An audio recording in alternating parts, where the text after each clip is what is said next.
So good afternoon. I'm Donna Richmond, Chief Diversity, Equity, and Inclusion Officer for Montgomery County. Welcome.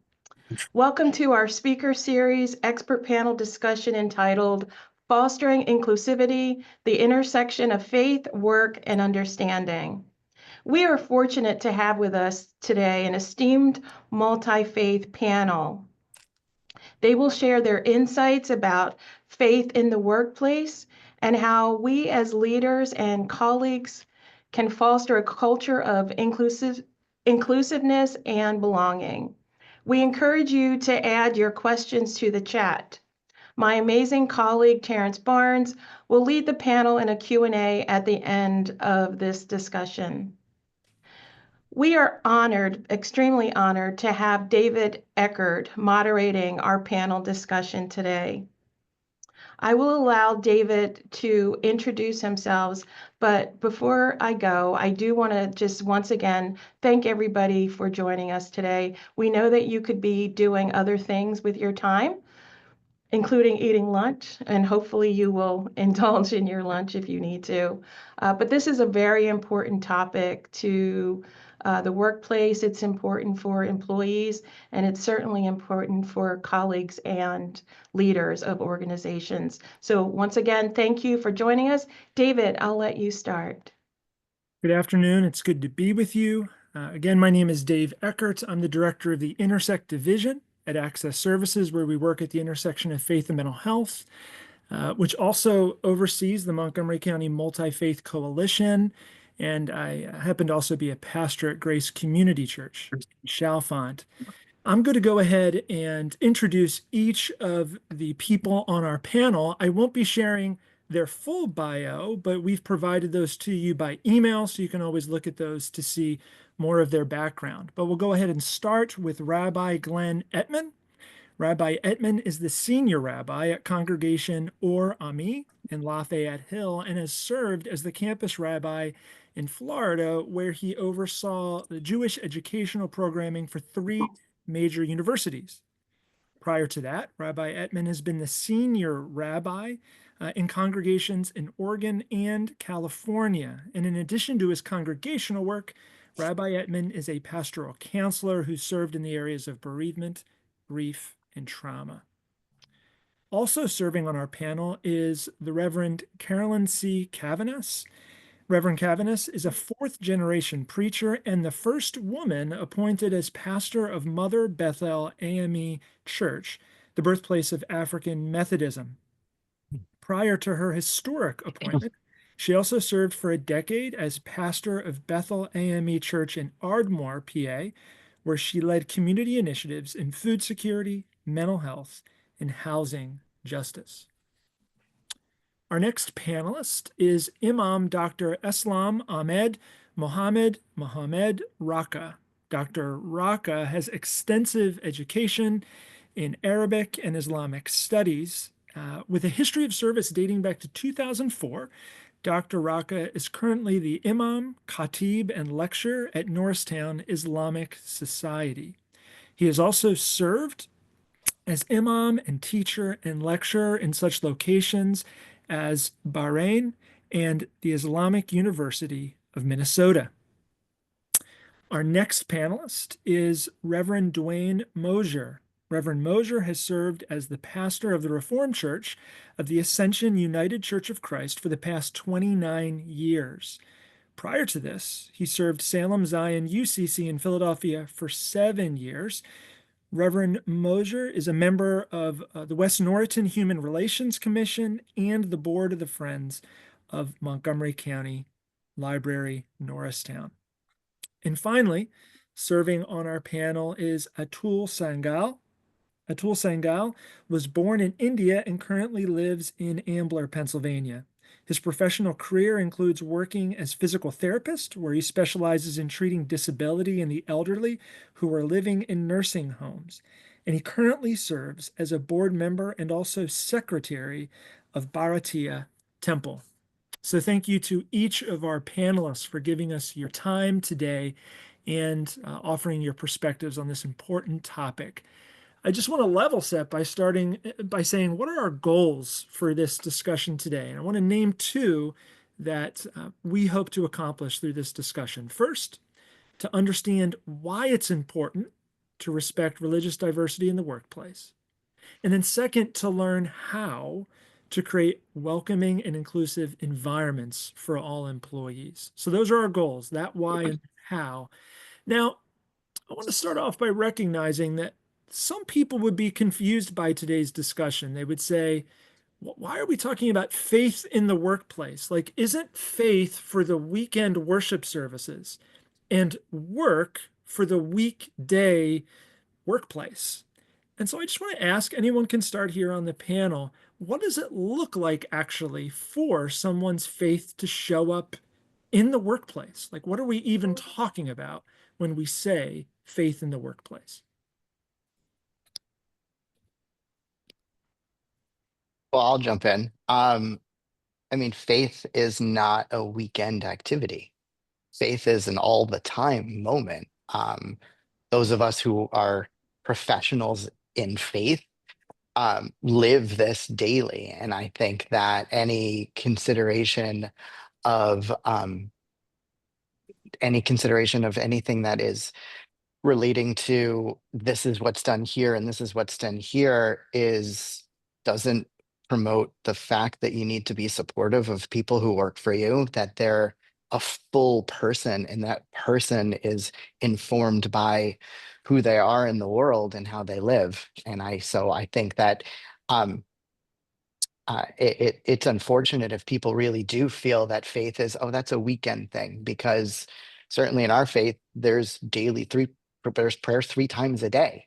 So it's not, and that's in Judaism. And I know Islam it has similar time frames, that it's not, there needs to be that understanding of everybody's faith and who they are and who it makes them as a human and as a person.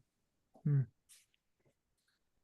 And I think to build on that is the holistic of oneself. So it's not, these things are not disconnected. We can't turn them on or off.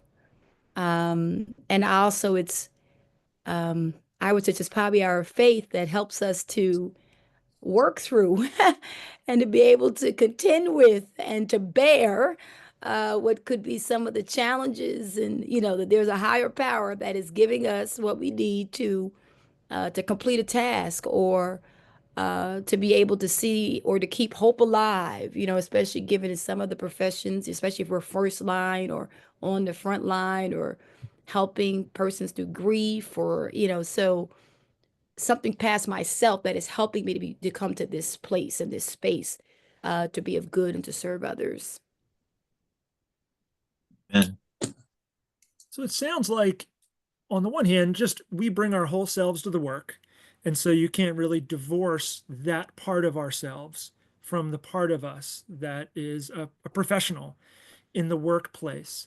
I want to go a step further and think about what are some of the positive resources, perspectives, influence that a person of faith may bring from their faith into such activities as teamwork or leadership or problem solving in the workplace. How might faith not just be something to kind of, acknowledge is a reality for people, but is actually something that can be a positive influence in the workplace?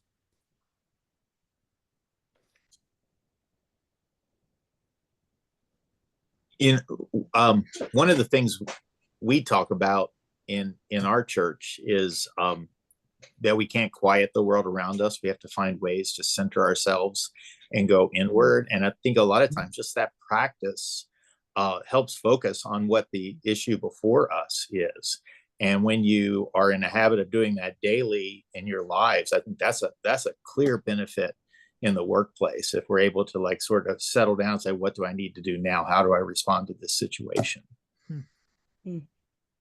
I also think that faith, I mean, from its core essence of how faith was created and the anthropology of faith, is to help explain the unexplainable and to help give ourselves an understanding that there's something bigger in the world. And by utilizing and living in a moment of that, we're able to realize there's something more to us. It's not necessarily our only answer. I mean, the reason why I wear a kippah on my head all the time is to remember there's something bigger in the world, and to have that moment and to find that connection to something else, whatever that faith is, and to be able to bring that moment to be a better team player, to be a better listener, to be understanding of the fact that not everybody has the same perspective and observes the same holidays, but brings the same authentic self to that experience. And even if they don't do any of that stuff, to realize that there are other ways that define and can give meaning to the time of year, give meaning to a deeper understanding of the challenges that we face. So in a way, it sounds like in our workplaces, we often talk about our core values, some of the principles that we abide by as an organization. And it sounds like our faith provides either additional values, or in some ways just fits right alongside and complements some of the values that can help us to do our work better. We've been emphasizing the positives, the why, but we recognize, with that in mind, there are challenges that employees, people who are in your faith communities, experience when they seek to bring their whole selves into their work. What might be some challenges you've seen or heard in your communities that people have had by trying to be their whole selves in the workplace? I would say one is when we are in some of our high holy seasons, which may have impact to our dietary, palates, if you will, or what is the Sabbath, or what is the time at which I'm offline in order to be in adherence, that sensitivity. And so I think, what is it to educate one another, I think, as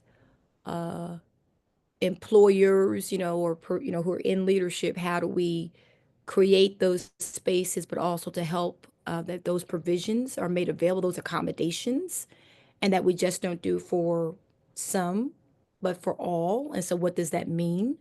And then helping to express that, and that there's something about preparing for that the season is coming. So what will be the impact? Or, if I'm in Ramadan, what does it, that we may not have a big, coffee hour. So, we may wait till just to be sensitive, or at least say to our our colleague, we recognize you're in this holy time. We're going to be, how best can we ensure that we're not, triggering something, I'm just, making a scenario. So yeah, that would be what I would put forth there in that regard. I would also add to that it's more than just a sensitivity, but it's a knowledge through that sensitivity. Like an example that happened a couple of years ago in the school district that in my school district where our daughter is, there was a pizza party during the week of Passover. And it wasn't one of the Seders. It wasn't the first at the beginning and the end of Passover, which are Hagim, which are prohibitive holidays. It's the intermediary point. But Passover is an 8-day holiday. And when I confronted and talked to, I was told, "Oh, don't worry, we have other tables for dietary restrictions." And I said, "This isn't a dietary restriction. This is a religious observance. Why can't it be any other week but the week of Passover?" And so while it's trying to be accommodating, but it was the lack of knowledge and sort of the dismissal about it. And I would say the biggest challenge that we have in the Jewish community, quite specifically and acutely, is the high holy day period in the fall when it falls during the week. My wife for years had to take a vacation day to observe a holiday, and that didn't get unlimited vacation days. It's not a vacation. She's going to sit in synagogue and pray and be a part, but to have to use a vacation day is always a challenge. And the difficulty. I grew up in a town where the head football coach would call it the Yom Kippur Bowl because he was able to have a double practice on Yom Kippur because school was closed, until the rabbi I grew up with said, please don't do that. Like, that's really rude. But there is that you can be sensitive and understanding, but without the sensitivity and the knowledge of what things are. Like, we just had aid off in our school district, which is fantastic. We missed the mark of explaining what is aid and why is it so important and what's the significance. It's not just a day off from school. There's a component behind it. And so my job was trying to help that happen. And I think that the understanding and being honest about it and realizing that there are other people who have faith traditions that need to be accommodated and need to be understood. All you need to do also is ask and just be aware. What does this mean? What is the implication? And as the Reverend just pointed out, like, how it's not a trigger, because sometimes these moments of like, well, there's a pizza party during the intermediary days of Passover, that's a trigger. Like, how dare you? That's just a smack in the face of us. So I think it's being honest with those moments, again, bringing the full self into the situation. Yeah. And I want to thank both of you for those comments. I think the other issue that comes into the workplace is the whole issue that there are so many people who look at other faiths and even people within the same faith as if not the correct way. And so there's that whole issue of not really respecting. And I think the culture in the workplace can play such an important role in setting it up so that we understand that we don't all agree, we don't all think alike, and our faiths are not the same. And that's okay. That's actually something to be celebrated and lifted up, this diversity that brings a different understanding and can even challenge us to think differently about our own faiths. And it's not something that should be seen negatively, and that we shouldn't be looking at other faiths in a way that puts one faith above them or one practice of a particular faith above others.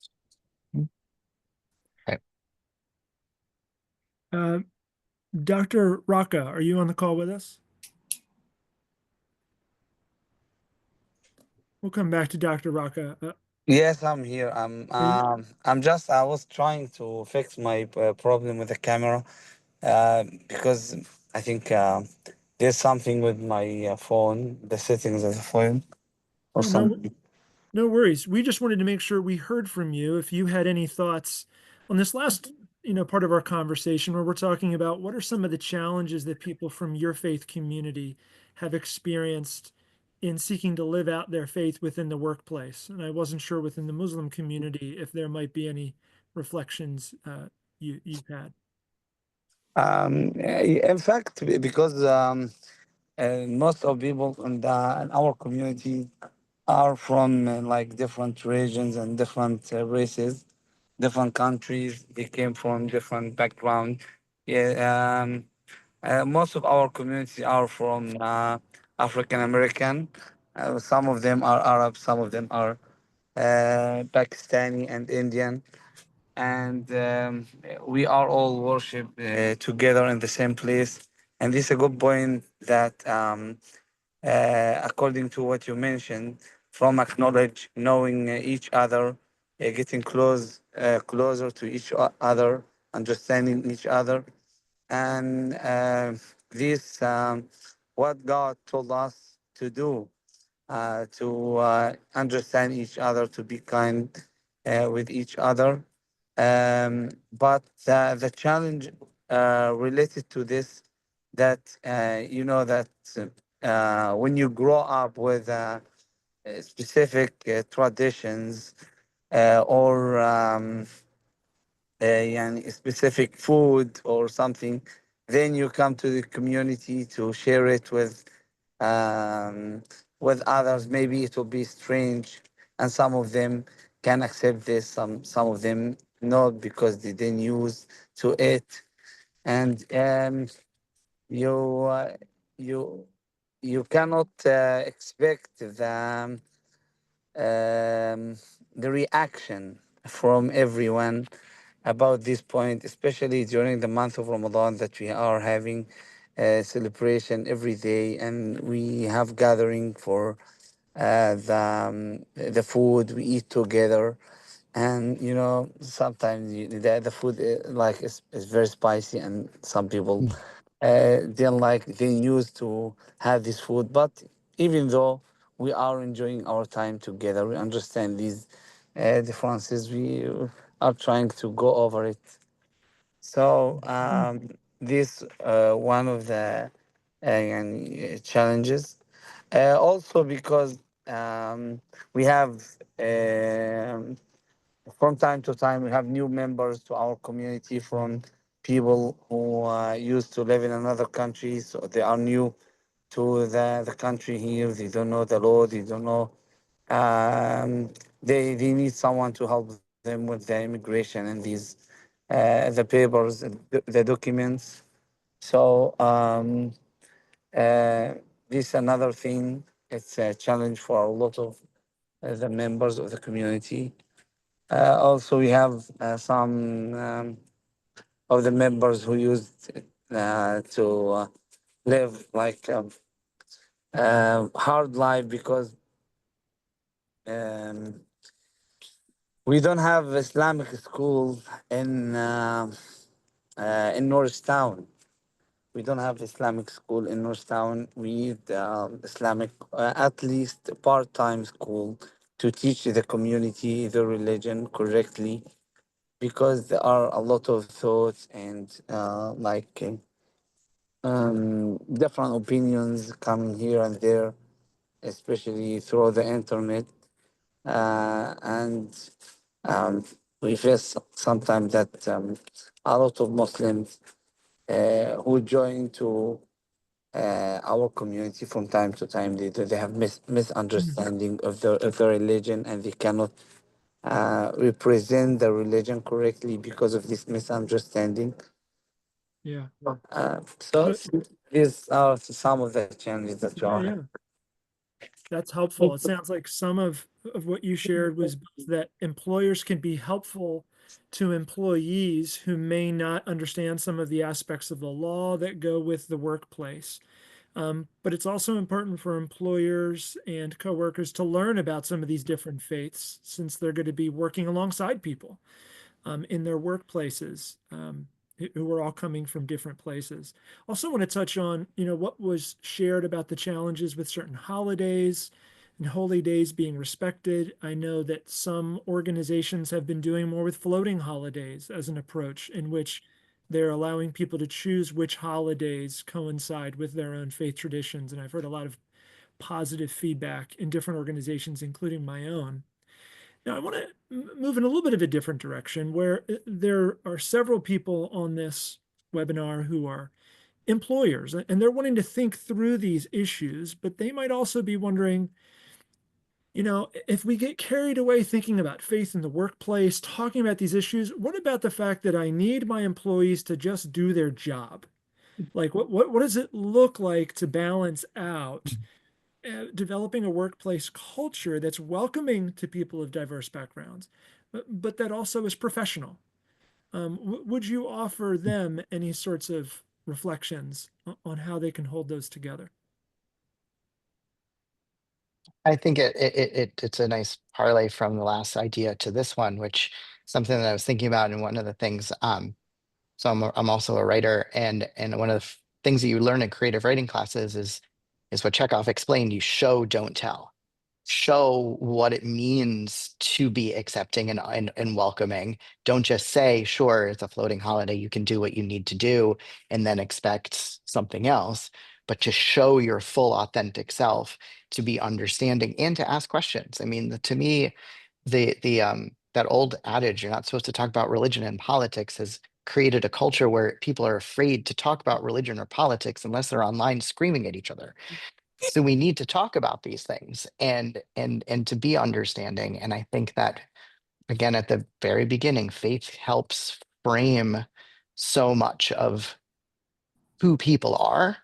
And if you and I think if you take a job, You should be employed because you're really good at what you're being employed to do, and your employer should respect who you are as the full being and the full person. I mean, yes, I know there's floating holidays. I know there's bereavement days. I know there's family leave, and there should be family leave for both men and women, however you define family.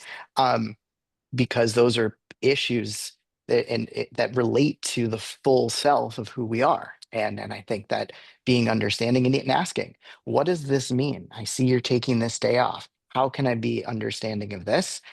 And if you give forth that moment, and it's a partnership. It's in Hebrew, there's this concept called tzimtzum, that God created the world and then had to retract the divine self to allow humans to be able to flourish in the world. And there's this back and forth sort of synergy, and that we can practice that aspect of tzimtzum as both employers and employees.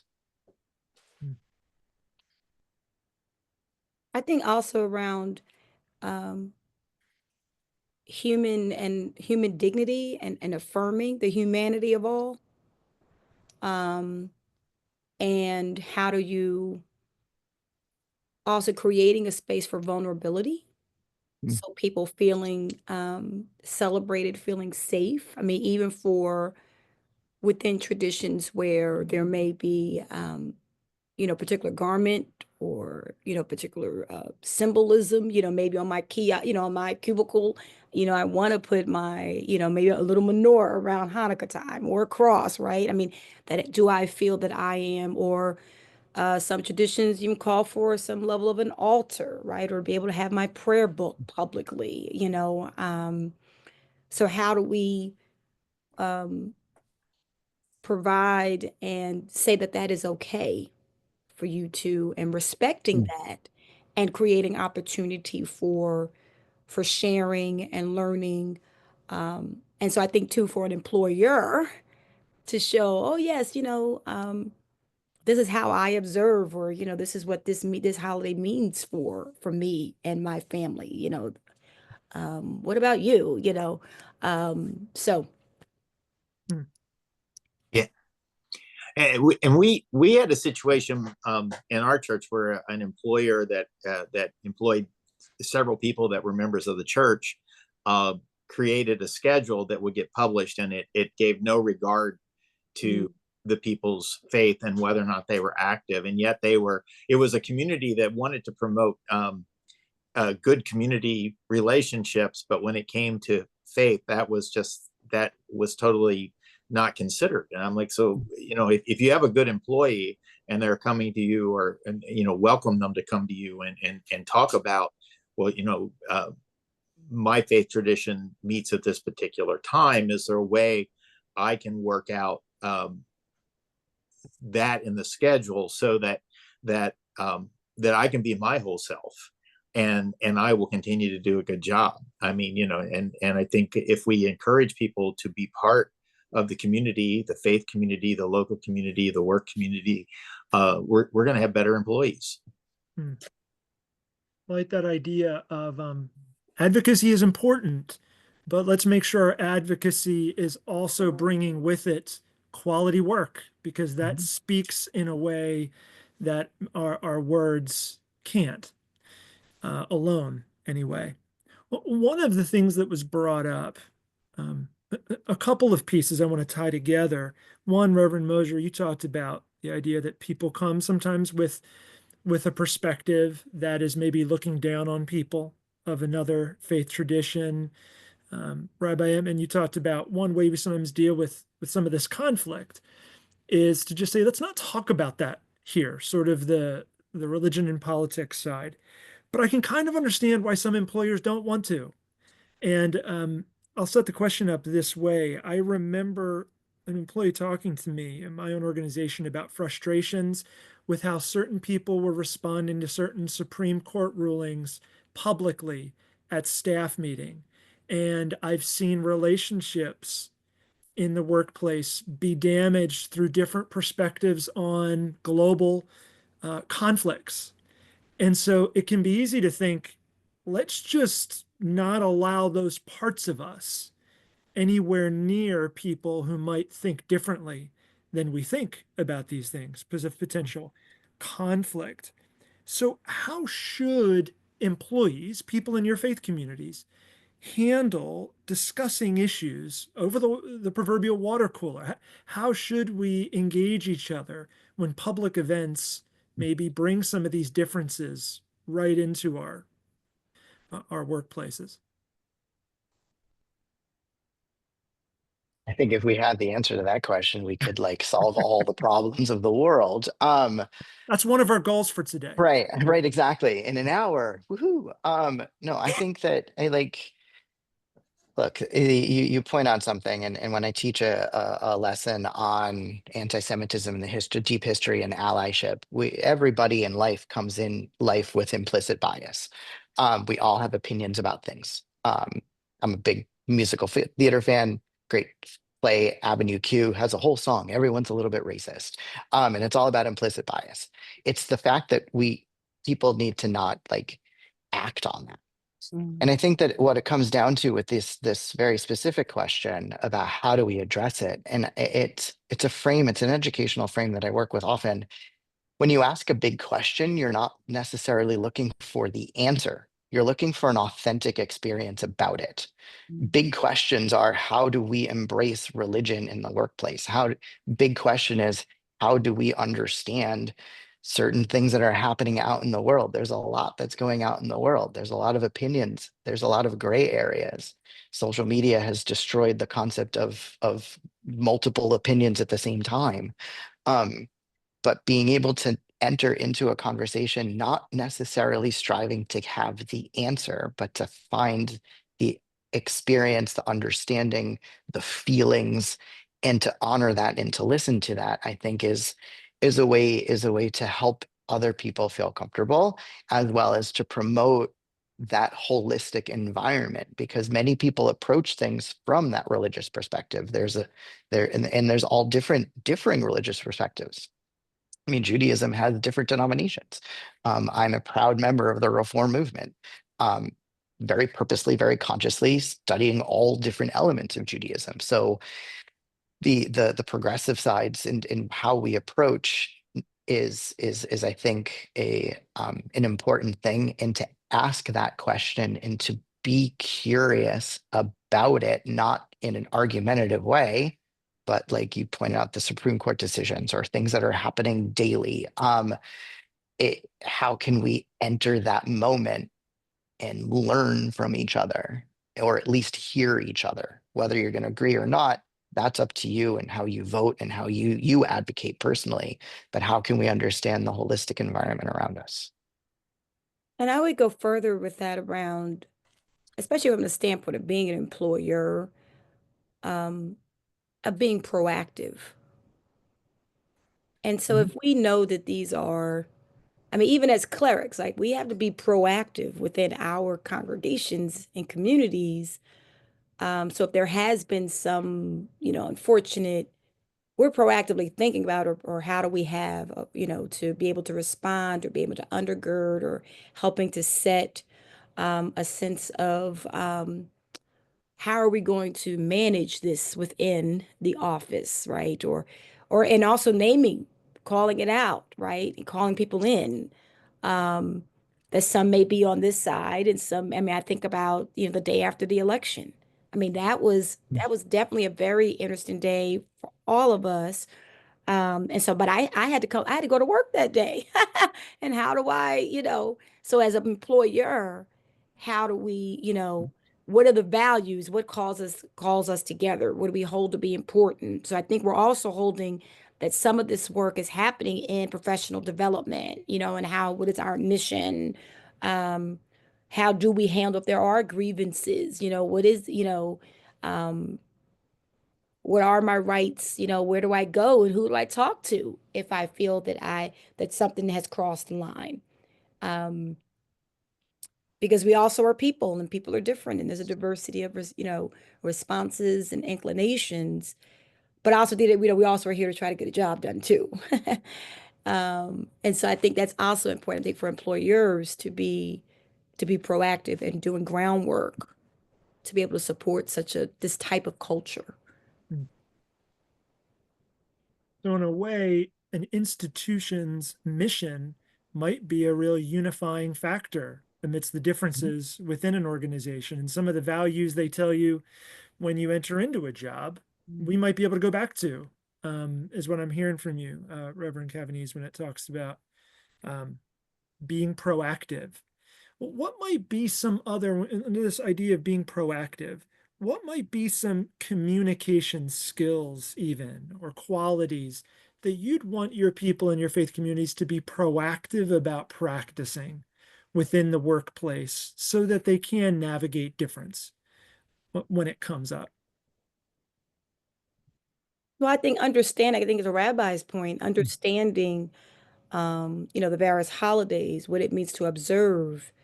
I remember getting out of a lift the other day, and the young lady was in her garb, and I said, "Blessed Ramadan," and I think I had my collar on, so she looked at me like, "What is going on here?" She did not expect that from me, you know.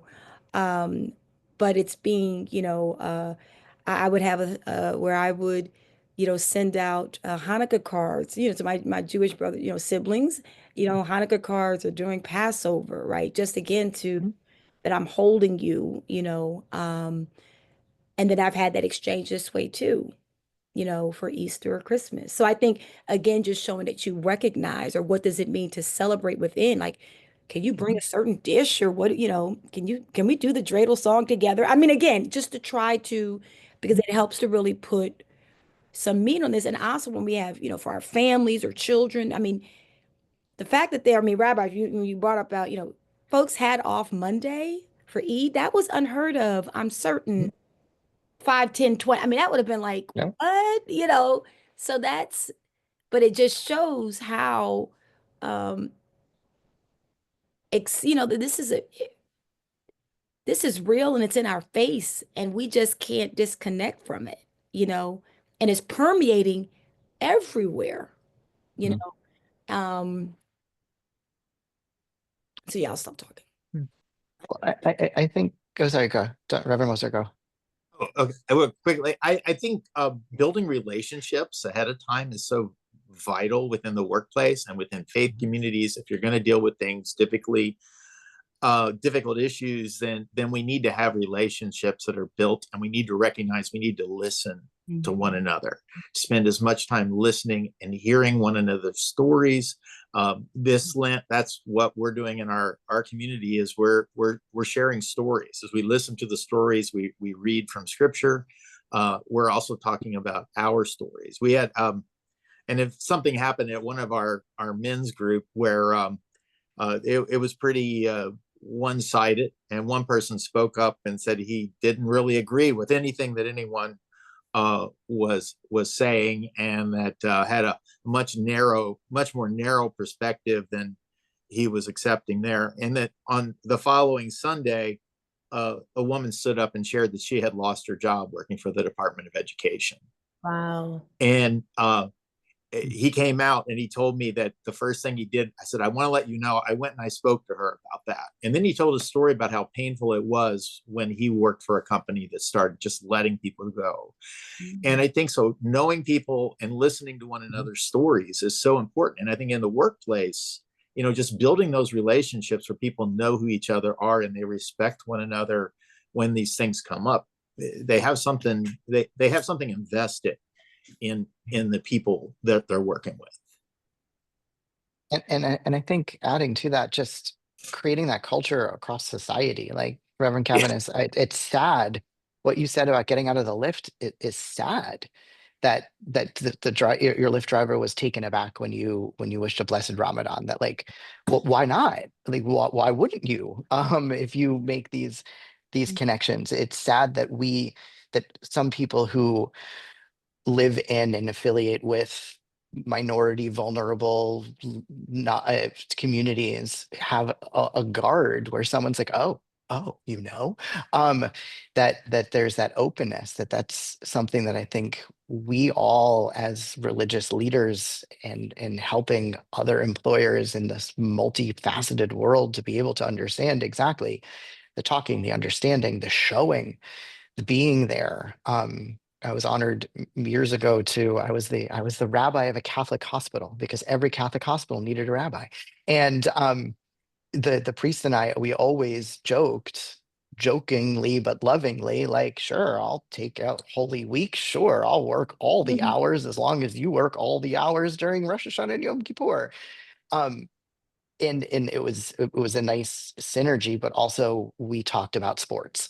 And we bonded on other things. So it wasn't just about our faith community, but this is in LA. So he was a big Dodgers fan. So we always talked about baseball and kind of those moments that you realize that it's not just faith, but there are people with that faith and that we can connect on different things, and that there's the proactive, the honesty, the openness, the realization that while someone may have voted this way, someone may vote this way, but you still love each other this way. Yeah, I think those are, again, showing it, just not just talking about it. Yeah, I love that kind of idea of being proactive, but also, as important and central as faith is, there's also other parts of ourself that might be ways of connecting with people that allow those deeper conversations to be easier. Dr. Rakah, I'm wondering what might be some perspectives you'd want people within the Muslim community to have when differences come up at work, when there's someone who maybe has a different faith perspective or no faith perspective at all, or has a perspective on Islam that you don't think is maybe accurate. How would you want your people to navigate those conversations in the workplace? First of all, I apologize that the camera wasn't working. All this, I was working to fix it. So I, of course, because everything we are trying to go according in our teaching, according to what's mentioned in the Quran and the teaching of Prophet Muhammad, peace be upon him, and all prophets, peace be upon them. And all these teaching have basics, and the most important thing about it that we all respect God, respect the teaching of God, and respect the creation of God. So every creature God created, human and even non-human, we should respect them. We should accept them in our life. We should try our best to understand them, and we should be kind with them. We should be merciful with them. So this for Muslims and non-Muslims, for believers and non-believers, for even humans and even the animals and the birds and everything. And we have tens of verses and like hadith, which are the words of the prophets, peace be upon them. We have tens. We are teaching them during the public speaking and also the private lesson that we are giving here, talking about morals. And when we work on these teaching and try to build in our characters and in our community members, of course, this will have the impact of this in everyone. Yeah, thank This you. is the most important point. And thank you as well for your invitation and for this wonderful meeting. Yes, thank you for your reflections. And at this point, we want to take what you guys have been saying. The people who are attending have some questions of their own, and we want to hear what those questions are and give you a chance to respond. So I'll hand things over to Terrence now for those questions. Thank you very much, Mr. Eckert. Thank you to all the panelists who just participated. That was a wonderful conversation. So let's get to some of these questions that they may have for you. I see one that says, in addition to the multitude of challenges to faith as realized in the various religious institutions, how do you account for the reality of politics that may very well prevent one from displaying objects that reflect their faith? It's awful. That's awful that there's that possibility. That's one perspective of that. And it's I saw that question come up and I've been reflecting on it, and I'm proud of that question being asked, because I think it is a powerful question to ask in this moment for this panel. There is a reality. There's a reality. I talked to I'm the advisor to the Jewish student union at my high school, and we have frequent conversations about not displaying Jewish jewelry for the fear of what that could mean. Just bias, implicit bias in the community in which we live. And I think that how do we account for it? We talk about it. We not be afraid to talk about it. We talk about it in an interfaith panel conversation. I mean, we're representatives of the three major monotheistic religions, all boil down to the same stories and come from so many such similar faith concepts that it's a challenge. That's what I have to say. It's an awful challenge, unfortunately, that being loud, being proud, finding other people to support us and to be judicious, but also be conscious of how we publicly and proudly display who we are and what we are, and find other people who will stand with us and stand. I mentioned earlier the concept of allies. It's something that my community is striving to find, other allies who will stand with us. And unfortunately, often I find myself standing alone with my own community, but to find those people who will proudly not just stand there and say they will, but actually do it. And to have those moments. Does anybody else on the panel have thoughts on this question before I move on to the next?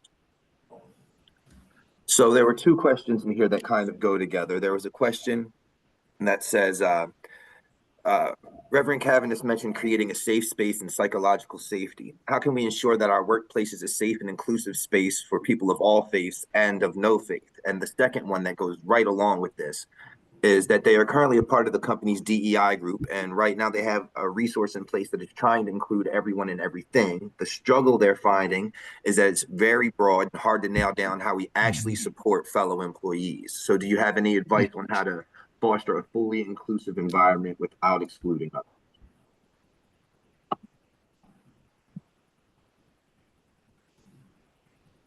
I think one piece would say what are the grounding principles? I think also the work on the lead for such a movement or coordination has to really work really hard to be sure, how do you draw from, to be sure that it is coming from, that as much as possible, that how is the table set, and how do you within so what are some of those commonalities? So we know meals have a way of drawing people together. I mean, so how do you create to indirectly but directly, and especially I think given the rhetoric and where we are, it's really a lot of I don't want to use the word hard, but you have to put a lot in to make it so that you can you can't isolate, right? You have to be but I think, Dave, you brought up something around like the goal, mission, of an organization, of an entity, and how we all, coming together. So that would be how would be one approach, which is several, in trying to be inclusive. And then I think also it's something that not everybody's going to want to be a part, and there is a space for that too. I'm just here, I'm 9 to 5 and I'm out. I don't, and we, so, and there's a space for that, Now, based on that, I'll ask this one last question, and I'll give everybody an opportunity here because I think this is a very important one. How can we address any potential conflicts or misunderstandings that may arise from religious differences? Talk about it. Right. Talk about it. Don't post about it. Don't send emails about it. Have a literal conversation with a person and realize that as human beings, we can hold multiple opinions in the same thought, in the same mind, and it's not you're this and you're this. I think it also stems off of Reverend Cavaness, your comment and adding to this DEI concept.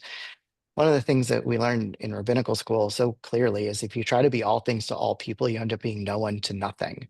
And I think that's a challenge of the DEI movement is you try to be everything and then you end up being nothing.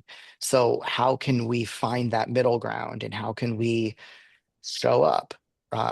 Reverend Dr. Warnock spoke beautifully at the temple in Atlanta, Georgia on Martin Luther King Jr.'s birthday weekend. And he talked about this magnificent piece. You can find it on their website about the ministry of presence in showing up. And it relates also to a magnificent book that I'm going to recommend called The Amen Effect, written by my friend Rabbi Sharon Brous, who talks about showing up in the presence and being there for somebody for those real moments and how faith can give us that experience. And I think that if we have a challenge, if we have a question, if we have a curiosity, ask about it. Again, it comes back to it's sad that people are shocked.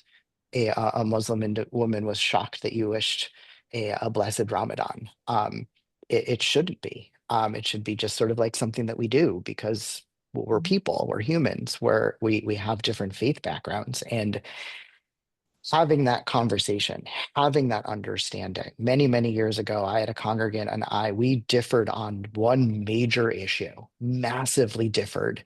And we over a meal, surprisingly, we had a magnificent conversation and we both use what we learned from each other to explain the points and the feelings out of love and respect. And I think that that's really what it comes down to is having that conversation and being open and not being afraid of religion and not being afraid of faith and not being afraid that someone says, oh, I'm spiritual, but I'm not religious. Well, you can't be spiritual unless you're religious. You can't be religious unless you're spiritual. That doesn't make sense. There needs to be this moment of feeling comfortable of saying, this is who I am and I'm proud of who I am. Who are you? I want to talk to you. And I'm okay with that. I'm going to learn from that. Yeah. Thank you, Rabbi. I really appreciate a lot of that. And I think, talk about it, the showing up, the being there, and also sticking with it. When we have difficult problems, I think, we want to get rid of it so quickly. And the truth is sometimes when something happens, we have to get down to the truth so we can get beyond that and hear about it. So that talking about it and listening and being present and building those connections with other people is so important, to hear what's being said, to see the other people as valued, beloved part of the community. And also to build on that is who are our sources, our information. And so I'm also on the board of Interfaith Philadelphia. So that is, been a resource, because then when you're having these tough conversations or even in people, right? So to know that even from this conversation, to know like, Rabbi Glenn, can I just call you? Because I just want to understand, or this is, Imam, is this the best way to, or if I'm going into that space, how do I show reverence? If I am showing up for you, what does that, how best is it for me to show up for you? And you telling me that, right? Or even from God, I remember I did a workshop with a group of sisters, Muslim sisters, and they said, thank you so much for covering your head. Like, how did you know to do that? And I said, well, I've kind of, been around a little bit, but the fact that I would, and I also knew that if I didn't, I would be okay, but I wanted to be in community and not from a superficial, but truly that way we felt a level of vulnerability with each other, right? And so I think to also that, we could be resources in helping to navigate and what it means and these are ways in which too, like with the pizza party, could that have just been a different week? Right. Right. Uh, And on that too, like, don't use the Google. Don't go to Reverend Google to answer your religious question. Ask somebody. It's like you go to a doctor's office. You don't show up and say, "Well, I Googled my symptoms. I don't believe you." You go to a doctor Right. to find out something. So call, yes, have that conversation, understand all of those pieces, and yeah, you show up respecting somebody. And Rabbi Menachem Mendel Schneerson also talked about the ability of not embarrassing someone if you don't know. So it's a tradition that men don't shake a woman's hand. But Rabbi Schneerson said that if the person doesn't know that and reaches to shake his hand, he would shake the woman's hand, to not embarrass them and then explain it, not just be like, no. And to have those moments, so to learn about what we can do and to be open and have the conversation. And I'm always available. You can call me whenever happy to answer any questions. Thank all the panelists for taking the time out to answer those questions. We actually have some more questions in the chat. Stan, we can't get to them. We want to be respectful of people's time. I know a lot of people are on their lunch break. I want to throw it back to Mr. Eckert for any closing comments that you may have. Yeah, I'm just going to name 3 ideas that I think came up in the conversation through the panelists that I think is helpful for each of us. One, for employers, people's faith does not have to be an obstacle, but can actually be an opportunity to make your organizations even better. 2, for employees, be proactive about living your faith out and about building relationships with others so that difficult conversations are more fruitful. And finally, respect is different than agreement. And I think that's important for all of us. We don't have to agree with one another, but we do need to respect one another, both inside and outside the workplace. Thank you again to the panelists for all your wisdom and insight today. You are welcome. Thank you as well. Thank you as well. To close it out, thank you everybody for attending. Everybody that's in attendance, thank you for all the panelists for coming together so quickly, getting everything that we needed to us so quickly. You guys, it was a wonderful conversation. Thank you very much. We hope to do this again, and I hope everybody enjoys the rest of their day. You as well. Thank you so much. Have a great day. Have a blessed great day, day. everybody. Bye-bye. Bye.